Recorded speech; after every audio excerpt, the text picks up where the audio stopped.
if there was ever one gaming mascot meant to be in racing games, it's easily Sonic the Hedgehog.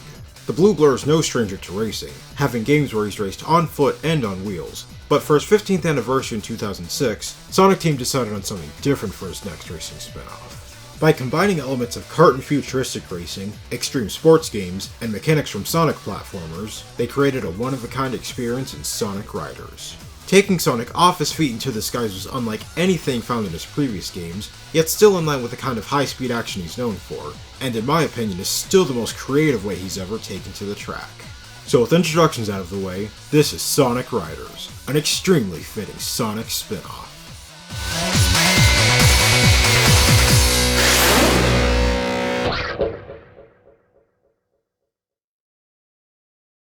The race to prove who's the best begins now. All right, bring it on!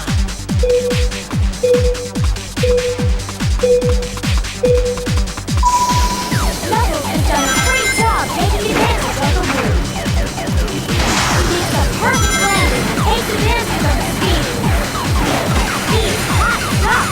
Look at those sparks. Sonic Riders is all about riding like the wind with Sonic and company in the high-flying world of extreme gear. Air-powered machines that go fast through boosting, catching big air, and nailing tricks.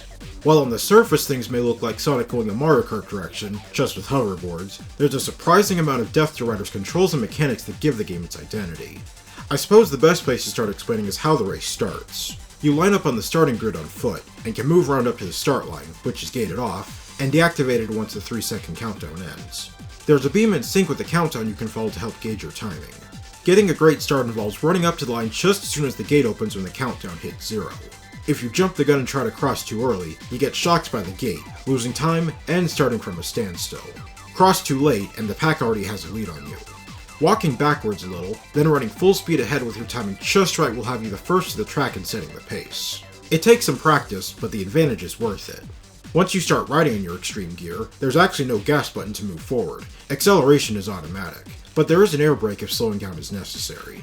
Steering with the control stick lets you weave around opponents in shallow turns, but most of your cornering is going to require hitting the brake buttons while turning to drift. When you're ready to exit a drift and straighten out, letting off the brake will boost you forward and get you back up to full speed. There's also a boost button to keep your speed up, and if you boost towards a nearby opponent, you'll attack and slow them down, but know that they can also do the same to you. The jump button helps you get the most airtime when going off ramps to pull off tricks, and holding the button down lets you charge a jump for more height. Just don't start charging too early as it slows you down considerably. Once you've jumped off a ramp, tilting the control stick in any direction executes tricks, and the higher you jumped, the more time you have to pull off trick combos. The number of tricks you nail in a smooth landing gives you a higher trick score, all the way up to X rank, plus a speed boost. But watch yourself, even a great combo automatically becomes a C rank that throws you off balance if the landing isn't right. The catch to all these techniques is that in addition to riding normally, they all require air as fuel, as indicated by the air tank on the right of the screen. If you run out of air, you're going to have to run on foot where you're a lot slower, until you can refill your air gauge. There are pit areas you can stop at to refuel and air at any time, but you have to stop for a bit. Ideally, you should be keeping your gauge filled by landing tricks, taking advantage of special areas on the track, and leveling up your gear by collecting rings. Collecting 30 and then 60 rings increases your gear's level, each time improving your top speed, boosts, and attack power, plus increasing your air tank capacity, reducing the risk of running empty as often. If you fall off course, or get hit by an opponent's attack, in true Sonic fashion you lose all your rings, and have to level back up. But getting slowed down doesn't mean first place is out of reach. As you catch back up with a pack, your opponents leave behind waves of turbulence. Riding in turbulence speeds you back up, and you can do tricks off the waves to help refill your air gauge. Riding in an opponent's turbulence locks you in their path, so when you want to move freely again, hit both brake buttons to exit the turbulence. Any opponents behind you are also riding your turbulence to keep up. You can help prevent that by hitting both brake buttons to create a tornado, which temporarily traps anyone who ran into it. Tornadoes consume a lot of air to balance out their utility, so pick your spots wisely. So as you can see, there's a lot going on in Sonic Riders, and it can be a lot to wrap your head around. While I enjoy all the techniques, and the high skill ceiling they allow for, admittedly they all aren't the most intuitive to figure out, especially if you wanted something that's more on the pick up and play side. But it's kind of like what I enjoy about Sonic platformers, where practice makes perfect, and the fun comes in when you're using every technique in the book to tear up the track at full speed.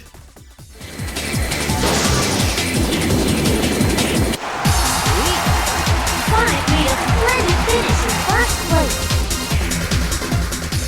The X World Grand Prix features 8 racing locales, with 2 tracks each for a total of 16.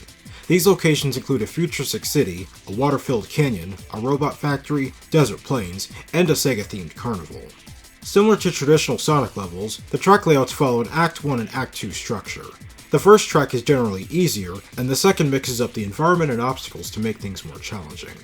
Every track has plenty of dash panels to speed riders up, item boxes with random pickups, sharp corners for satisfying drifts, and huge ramps and half-pipes for tricks. I mentioned that you charge jumps on ramps, but there's another element to them. By holding up or down on the control stick, you jump further or higher respectively, which is useful for accessing shortcuts. It may not be immediately clear which direction each ramp calls for, but the ramp's shape is the tell. If the ramp is curved upwards, you're meant to hold back as the shortcut is up higher. If the ramp is a straight incline, holding forward lets you cover the distance needed to reach faraway shortcuts. Some ramps are a bit hidden, so try charging a jump in any suspicious inclines. Item boxes contain power-ups that can help or occasionally hinder you, like additional rings or air, a magnetic shield that brings nearby rings to you, speed-up shoes, or a giant weight that temporarily slows you down. Sometimes it pays to not be in front, as there's some shortcuts that can only be accessed by riding someone else's turbulence, and doing a trick as you go around turns, as you'll jump up to areas that you can't reach on your own. Most tracks have an automated set piece section, transporting you to another spot on the track, and refills your air gauge. These spots have prompts to rotate the control stick, and the faster you spin, the faster you move, and the more air you restore. Finally, there's the shortcuts accessible to different types of characters. Just like in Sonic Heroes, they're speed, fight, and power characters, and each goes off the beaten path in their own way, performing unique actions to regain air. Speed characters grind on rails, flyers go through airborne rings, and power characters smash up giant objects. One last secret found in almost every track is a hidden 100 item ring box, instantly giving you 100 rings and upgrades your gear to level 3, and finding it on the first lap can give you a massive early lead. Like any good Sonic level, there's multiple ways to navigate each track with their branching routes, and there's never a dull moment no matter which path you take. Sonic Riders roster lets you play as Sonic, his friends, rivals old and new, and some fun cameos. There's of course Team Sonic consisting of Sonic, Tails, Knuckles, plus Amy, and the new rivals of Team Babylon, featuring the debuts of Jet, Wave, and Storm. The rest of the cast is unlockable, including the likes of Shadow, Rouge, Cream, Dr. Eggman, and a pair of Egg Robos. Everyone got slight redesigns to match this game's racing/extreme sports vibe. I always appreciate it when spin-offs do that. Writers also included a trio of Sega characters making guest appearances. Knights, Ooh-La-La from Space Channel 5, and Ai from Super Monkey Ball. I know the Sonic and Sega All-Stars racing games are praised for their Sega exposure, but Riders deserves just as much credit for that. Each character falls under one of the 3 rider types. In addition, characters have their own stat balances that determine the racing feel. However, the riders themselves are only half of the equation. The other half is your rider's choice of extreme gear. They primarily come in the form of airboards, and almost every character has an exclusive one as their default ride. There's also unlockable skate and bike types of extreme gear, adding up to an impressive 54 playable gears. Some gears unlock through playing the various modes, and others are purchasable in the shop, using the rings you collect in races. Almost every character rides on a selection of all 3 kinds of gear, with some exceptions. Each type plays very similar in terms of controls, so trying out different character and gear combos is encouraged. Your gear selection alters your character's stats, so some rides work out differently across the roster. Some of the more powerful gears have special abilities that alter normal racing. These can be anything from not being slowed down while going uphill, powerful single boosts that consume a lot of air, using minimal air when boosting or drifting, or high top speed, but with terrible cornering ability. Some of the more extreme gear can do things like take advantage of another character type's abilities, or even all 3 at once, collecting rings instead of air as fuel, creating unlimited tornadoes that consume no air, zigzagging with quick drift boosts that barely use air, a literal cloud that slows down for nothing and has 0 grip, intentionally terrible performance that can't use any abilities, but doubles how many rings you collected in the race if you win with it, or riding the actual motorcycle cabinets from Sega's Hang-On arcade games, which also changed the background music to complete the reference. With a healthy roster size and a plentiful extreme gear count, you'll get plenty of mileage from Sonic and his fellow riders.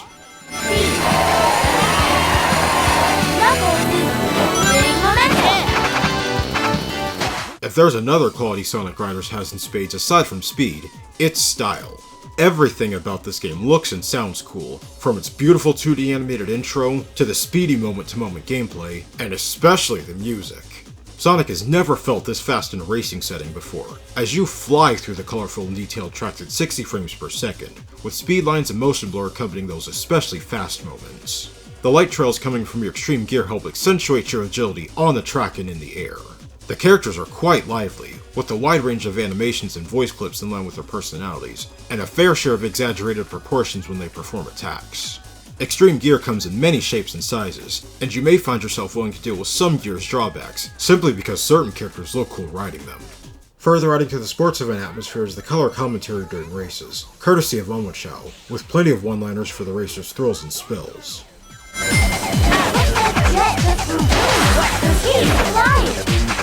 As for the music, it's a Sonic game. Of course the soundtrack is full of high-speed beats perfect for racing. And when all these elements come together, it makes for the Hedgehog's special brand of a supersonic audio-visual experience. Don't let the Spinoff status fool you. Sonic Riders has quite a lot to do that will keep you and your friends busy for a long time. The standard free races are for quickly getting into the action with the rules of your choosing. These are perfect for trying out different character and gear combos, and for grinding through races to save up enough rings to buy the more expensive gear. Time trials are races against the clock for the fastest 3-lap time. It definitely pays off to know every track's 100 ring box location, so you can quickly max out your gear. You can always check out the records to know which gear combos contributed to your best times. The World Grand Prix is a series of 5 races in sequential order, where the player with the most total points at the end wins. There's 2 cups to play through, and the computer opponent's difficulty is a lot harder than in normal races. But you're rewarded with the Sega Carnival and Sega Illusion tracks for winning both cups, so it's a worthwhile challenge. Story mode has you compete in the X World Grand Prix, racing through various scenarios. Just like Sonic's mainline games at the time, there's more than one side to the story. There's the hero's story, where Sonic and friends enter to figure out what Eggman's up to this time, especially since the Chaos Emeralds are involved, and to take on the new competition from the Babylon Rogues. Then there's the Babylon story, where Jet and his fellow rogues seek to uncover the mysteries behind their ancestors, and find some treasure in the long-lost Babylon Garden. Both stories take place at the same time, and you experience the events of the Grand Prix from both sides to give you the full picture. At the end of the Grand Prix, the key to finding Babylon Garden is revealed, leading to a few more races on new tracks, and ending in a boss battle to find the garden's ancient treasure. The storytelling's nothing groundbreaking, more of the same mid-2000s Sonic fare, but still a fun way to get a taste for what Riders has to offer, unlock some tracks, characters, and extreme gear, and hopefully put you in the mood to play the game some more. And if you're looking for more to play, look no further than Mission Mode, a gauntlet of 100 challenges set on every track in the game, testing your riding skills and pushing them to greater heights. The missions come in a wide variety, to finishing a lap within a time limit, pulling off enough tricks to score points, exploring the track to collect enough junk, keeping your speed up around a bunch of obstacles, or chaining together enough rider-type actions. As you clear each objective, you're rewarded with an emblem depending on how well you did. The mission's bare minimum that's described to you earns a bronze emblem, but achieving better scores beyond that will net you silver and preferably gold emblems. Simply clearing the missions is often feasible, but the demands for those gold emblems are another story. The precision and consistency required can make things frustrating, as one mistake often leads to a retry. I know I cleared every mission with golds back when I was 14, but after replaying some of the hardest missions, I found myself in awe of my younger self managing to do that. But I was able to break some of my best records I set 17 years ago. For the missions that involve finding junk, enough amounts of each color can be used to repair treasure found in other missions, which unlocks more extreme gear. Clearing all 100 missions unlocks the Sega characters, and adds special Sega-themed extreme gear to the shop. Finally, clearing all 100 missions with gold emblems unlocks the Chaos Emerald gear to play as Super Sonic, an appropriate completion reward. There's a few more race types to check out, especially for those looking for multiplayer offerings. While free races also allow for 4-player races, tag mode is racing with the real superpower of teamwork, as you and another player share an air tank, but must also remain somewhat close to each other, as moving too far ahead of a teammate slows the faster one down, so the team that works fast together wins together. For those looking for a battle mode, there's 2 kinds of survival modes. Survival races involve finding a Chaos Emerald on the track, and passing through gates while holding on to it. Getting attacked, or running out of air because the emerald quickly drains your meter, causes you to drop it and risk losing it to another player. The first player to pass through 5 gates with the emerald wins. Survival battles take place on arena-styled levels, and have players use boost attacks to eliminate the 3 other players. To make things interesting, there's special power-ups that improve your offense and defense to not get hit as easily. Any successful attack, getting hit by a stage hazard, or getting knocked off course takes a hit point away from a player, and the last player standing wins. Considering there's a character that can only be unlocked after 50 hours of in-game playtime, I think Sonic Riders offers way more than enough to do to hit that milestone the proper way, while also being the fun way. I've always respected Sonic Team for how often they're willing to try new things with Sonic games, and much like an SS rank trick, Sonic Riders got a lot right in stuck landing. It's not the easiest to learn, but still feasible in my opinion, and a lot of fun to master. It remains an impressive start to what became a trilogy of games, and I hope we get a fourth game to let us ride on Extreme Gear again someday. While Sonic's racing game lineage has continued in a different direction, I'll always give Sonic Riders its props for originality, and introducing us to a racing experience that I can best describe as way past cool. As always, this has been fun, and I'm already looking forward to covering another amazing racing game. So I hope you'll check out what I've got in store for next time, and thank you for watching. Who needs the perfect landing and takes advantage of the speed boost? Nobody can stop Super Sonic!